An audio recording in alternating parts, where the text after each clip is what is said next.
Basic information of English and Marathi. 30. Bhavani Institute Basmath. 30 इंग्रजी 30 मध्ये काय मार्किंग सिस्टीम आपण अगोदर समजून घेऊ। त्याच्यामध्ये 3 विभाग आहेत।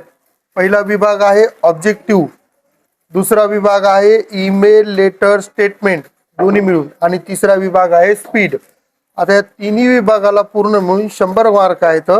100 पैकी 40% पासिंग आहे, बरोबर। पण 40% कशी पासिंग आहे? प्रत्येक विभागामध्ये 40 पडले पाहिजे।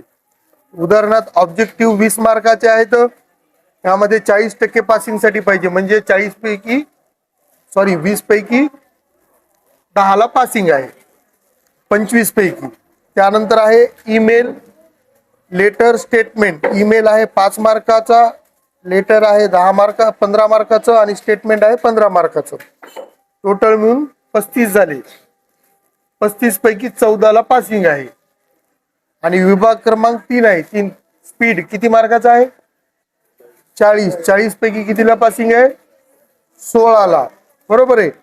असं मिळून पूर्ण 100 पैकी 40 मार्काला पासिंग आहे। परंतु पासिंग कसं आहे? तिन्ही विभागामध्ये पास होणं गरजेचं आहे। उदाहरणार्थ स्पीड किती मार्काचा आहे? 40 मार्काचा। 40 पैकी 40 पडले। स्टेटमेंट, लेटर, ईमेल तिन्ही मिळून किती मार्काचा आहे? 35 पैकी 35 पडले। 40 आणि 35 किती होतात? 75।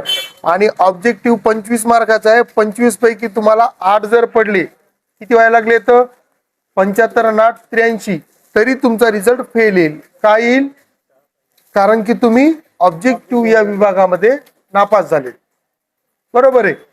उदाहरणार्थ ऑब्जेक्टिव्ह मध्ये तुम्हाला आउट ऑफ पडले 25 पैकी 25, ईमेल, स्टेटमेंट, लेटर मध्ये आउट ऑफ पडले 35 पैकी 35, आणि स्पीड मध्ये 40 पैकी 16 ला पासिंग आहे, तुम्हाला 14 पडले, तर तुमचा रिझल्ट येणार फेल। तिन्ही विभागामध्ये पास होणं गरजेचं आहे।